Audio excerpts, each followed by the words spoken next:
Hello everyone, कैसे हैं आप सभी। I hope you all are doing well.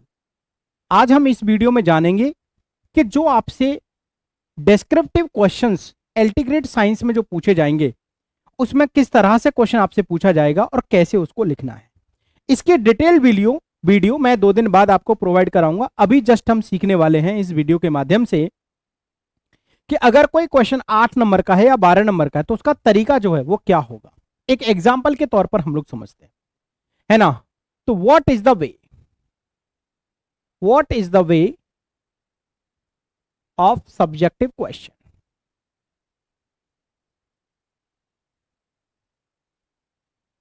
What is the way of subjective question. सबसे important बात है, सपोज दैट आपसे कोई क्वेश्चन यहां पर पूछा जा रहा है। आपसे पूछा गया what is the Bohr theory.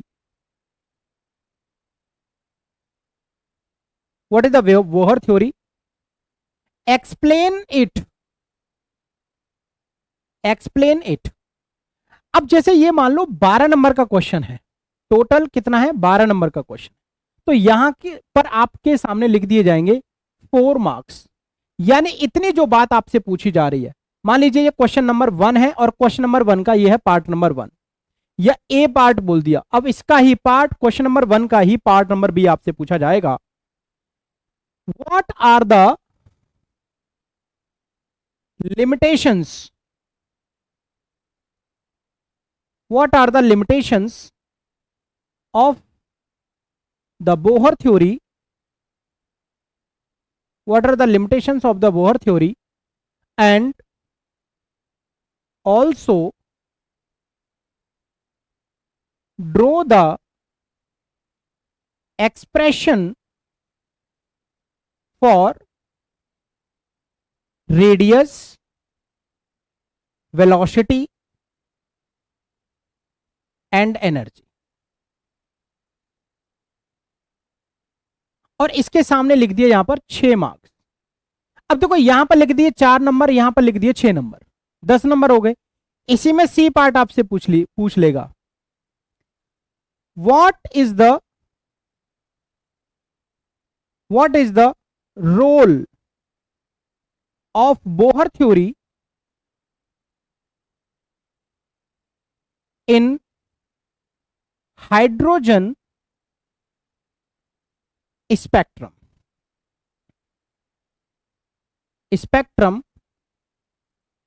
Write the name of different series। जैसे मान लो यहां पर लिख दिया 2 नंबर, ठीक है।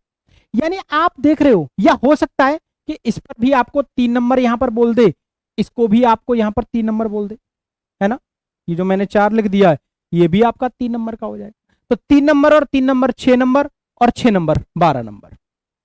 तो एक जो क्वेश्चन आपसे जो प्रॉपर पूछा जाएगा वो ऐसा क्वेश्चन नहीं पूछा जाएगा कि जो आपसे एक ही क्वेश्चन पूछ के, नहीं, वो क्वेश्चन जो 12 नंबर का होगा उसको कुछ सब पार्ट्स में डिवाइड किया जाएगा, जिससे अगर मान लो किसी भी आप में से किसी भी बच्चे को बोहर थ्योरी का सब कुछ ये वाला स्टेटमेंट आता, 3 नंबर उसके पूरे हो गए, उसको ये एक्सप्रेशन नहीं आते हैं और उसने सी वाला कर दिया, हाइड्रोजन एटम और इनके नाम लिख दिए, या इसमें से उनके डायरेक्ट फॉर्मूले उसने लिख दिए।